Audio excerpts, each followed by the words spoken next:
Hello magical minds, welcome to Educo Gravity study channel. Magical minds, आज के इस session में हम लैंडस्लाइड और लैंडस्लिप क्या होते हैं उसको हम डिटेल में समझेंगे। इसके क्या कारण होते हैं, इन सब चीज़ों को कवर करेंगे।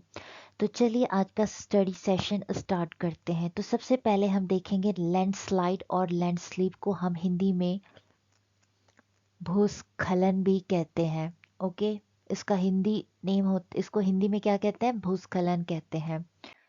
लैंडस्लाइड और लैंडस्लिप, भूस्खलन क्या है? The down slope gravitational movement of a body of rock or earth as a unit owing to failure of the material is known as landslides. The intensity or magnitude of landslides, however, depends on the geological structure, angle of deep slope, nature of sedimentary rocks and human interaction with the slope.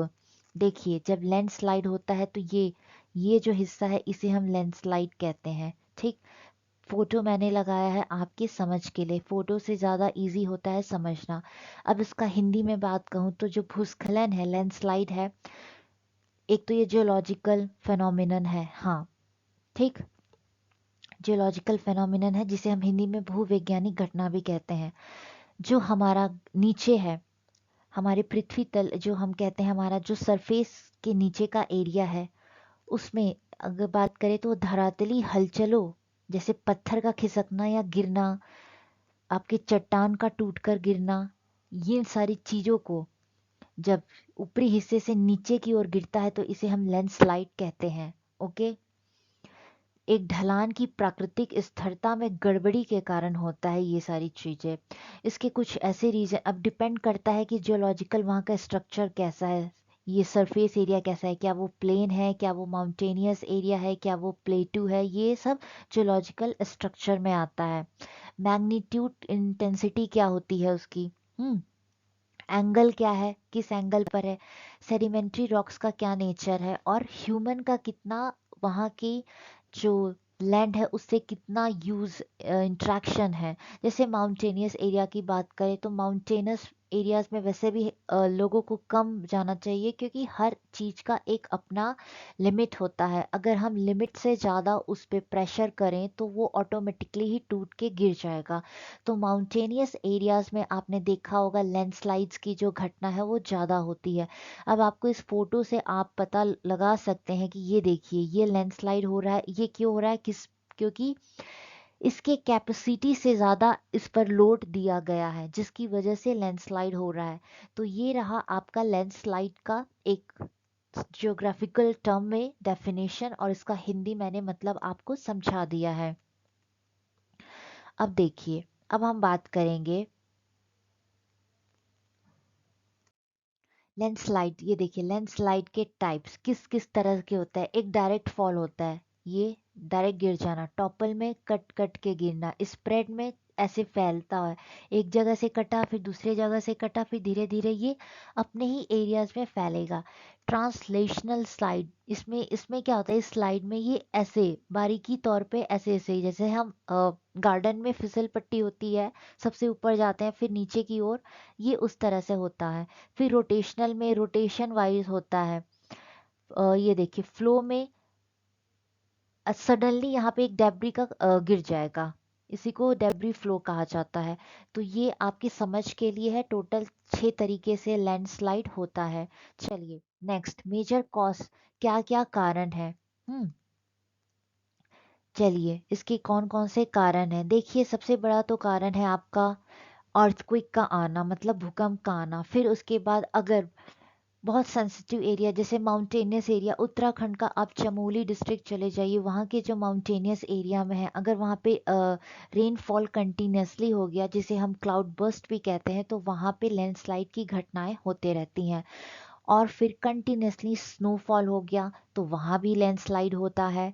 Mining main reason है। Enquiring, road cutting होता है। Road cutting का मतलब होता है कि जो पहाड़ को काट के बनाए जाने वाली सड़कें होती हैं, वो भी लैंडस्लाइड का एक कॉज होता है।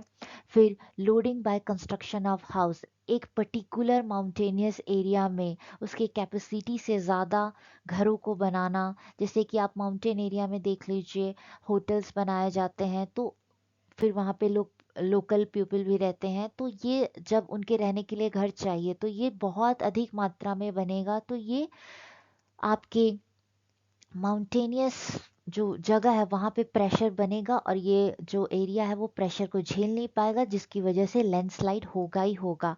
और पांचवा जो सबसे मतलब सबसे बड़ा रीज़न है, एक तो डिफॉरेस्टेशन, पहाड़ों पे पेड़ों की कटाई। अब कटाई सबको पता है बहुत सारी चीज़ों के लिए होता है, कृषि के लिए, खेती करने के लिए, घर बनाने के लिए, होटल्स बनाने के लिए, इन सारी चीज़ों के लिए डिफॉरेस्टेशन होता है। तो चलिए इन्हीं को हम डिटेल में देखते हैं।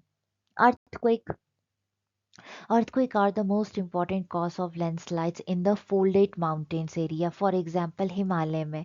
ठीक, जैसे कि landslides are frequent in folded mountain of tertiary period। अब देखिए tertiary पीरियड में जो भी folded mountains बने हैं वहाँ पे जो earthquake आता है वो landslide का पहला प्रमुख कारण है।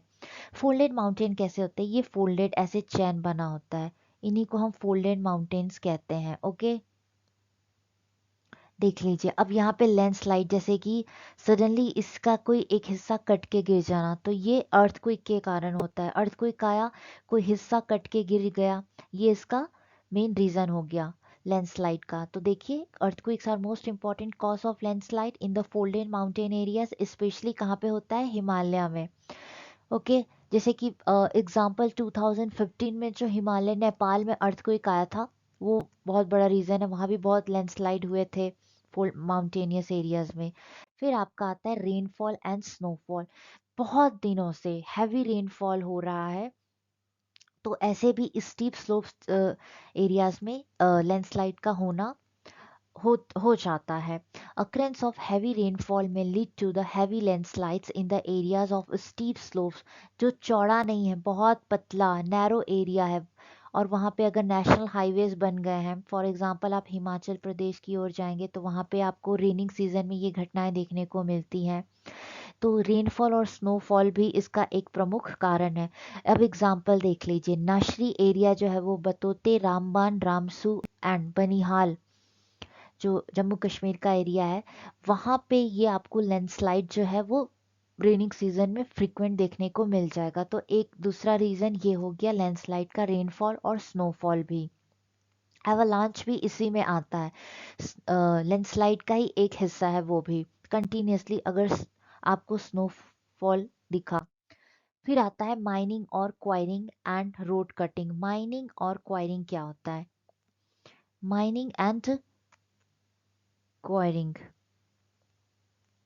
देखिए अब इसमें क्या होता है, इसमें क्या होता है, जमीन से बालू, पत्थर आदि के निकालने की क्रिया को क्वेरी कहते हैं। ठीक, और माइनिंग जिसमें कि मिनरल्स एक्सट्रैक्शन होता है। कंटिन्यूअस एक्सट्रैक्शन ऑफ कोल हो गया, मिनरल्स हो गया, जैसे बहुत पत्थर हो गए, मार्बल्स हो गए, इन सब को जब हम एक्सट्रैक्ट करते हैं उस एरिया में भी लैंडस्लाइड आने का खतरा होता है, और वो होते ही हैं अगर उनकी, क्योंकि जब अगर हम ये एरिया है, इस एरिया से हमने कोई मिनरल निकाल दिया तो इसने तो ये इसको सपोर्ट कर रखा था, लेकिन इसका सपोर्टिव सिस्टम ही हट गया, तो ऑब्वियसली इसको कुछ सपोर्ट नहीं मिलेगा और ये फॉल हो जाएगा ओवर द टाइम। तो वही यहाँ पे बताया गया है, the continuous extraction of coal, minerals and stone from the mines and quarrying. मैंने बताया कि क्वायरिंग क्या होता है, development of roads by cutting the steeps. Quarrying का मतलब मैंने अभी बताया कि जमीन से बालू, पत्थर आदि निकालना, बहुत हिंदी में बात करूँ तो उत्खनन करना कोई क्वायरी कहा जाता है। फिर उसके बाद आता है रोड बनाना, स्टीप स्लोप्स मतलब जो नैरो होती, ये इसका एग्जाम्पल है, ये रोड कटिंग। दो पहाड़ों को काट कर रोड बनाया गया, ये इसका कारण हो गया लैंडस्लाइड का। Folded mountain create a condition for landslide, जैसे कि इंडिया में ईस्टर्न और वेस्टर्न घाट का एरिया है, वहाँ पे इस तरह की घटनाएं देखने को मिलती हैं, इस तरह के लैंडस्लाइड्स का। अगर इस माउंटेन एरिया को काट के हम रोड बनाए तो ये हमारे ईस्टर्न वेस्टर्न घाट की तरफ देखने को मिलता है। फिर उसके बाद आता है कंस्ट्रक्शन ऑफ हाउसेस। अगर कंस्ट्रक्शन ऑफ हाउसेस एक लिमिट के बाद अगर उसने अपनी लिमिट को क्रॉस कर दिया है तो ये भी एक कॉज होता है। आप उत्तराखंड देख लीजिए, नैनीताल देख लीजिए, ये सारे रीजन है लैंडस्लाइड के। Unplanned growth of towns and cities in the hilly areas without testing the soil and rock is also important cause of landslide. Landslides sorry, और लैंडस्लिप्स, अनप्लान प्लानिंग से नहीं बनाया गया हो, हिली एरियाज में हाउसिंग टाउन्स हो गए, ओके। ये सारी चीज़ें भी कॉज करती हैं लैंडस्लाइड को। जैसे कि उत्तराखंड का आप एरिया देख लीजिए, जब रेनिंग सीजन में आपको उधर जोशीमठ के साइड मिल जाएगा, और अभी भी प्रेजेंटली भी जोशीमठ में ये लैंडस्लाइड की अक्रेंस, ये जो घटनाएं इवेंट्स हैं होते रहती हैं। ईस्टर्न स्लोप नैनीताल का एरिया है, मोस्ट प्रोन एरिया है ये लैंडस्लाइड का, due to construction of heavy houses. फिर उसके बाद आता है डिफॉरेस्टेशन। देखिए जंगलों की कटाई आज से नहीं सदियों से हो रही है, इंसान अपने काम के लिए कर रहा है, जैसे कृषि के लिए, इंडस्ट्री लगाने के लिए, बिल्डिंग्स बनाने के लिए। बट अगर एक ये लिमिट को क्रॉस कर देता है तो ये भी हमारे लिए लैंडस्लाइड का खतरा तो बनेगा, साथ ही साथ ये क्लाइमेट चेंज के लिए भी खतरा बनेगा, जब क्योंकि कार्बन स्टोरेशन की प्रॉब्लम बढ़ेगी, हमारे पेड़ पौधे कम होंगे, ओके। हमें ऑक्सीजन की कमी भी खलेगी, जिसकी वजह से बहुत सारे हमें बीमारियों का भी सामना करना पड़ सकता है, और क्लाइमेट चेंज तो साथ इसमें है ही। तो बस deforestation and other human activities हो गए, ये लैंडस्लाइड्स के कारक होते हैं। Most of the landslides are involving some blocks up to the few metres across.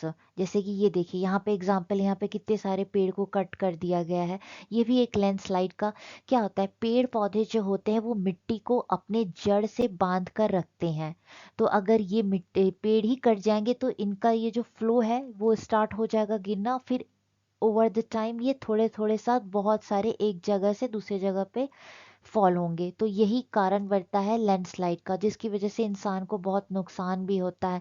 कभी कभी आप देखे होंगे कि हाईवेज पे अगर लैंडस्लाइड हो गया तो कितने सारे लोग उसके नीचे दब के मर जाते हैं ना, कितने लोगों के घर गिर जाते हैं, होटल्स गिर जाते हैं, तो जिसकी वजह से ये भी प्रॉब्लम होती है, हमें इकोनॉमिकली भी प्रॉब्लम होती है, इमोशनल प्रॉब्लम्स भी होते हैं। ये सारी चीज़ें इसमें इंक्लूड है। अब इसके कुछ नोट्स हैं, जैसे कि adverse effect of landslides can be reduced by checking deforestation.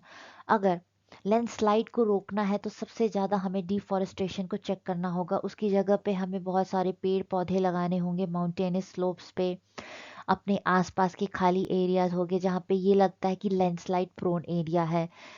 Building बनाने के लिए कुछ रूल्स रेगुलेशन होने चाहिए, इसका मतलब कि एक लिमिटेशन होना चाहिए कि कितने एरिया पे कितने हाउसेस बने।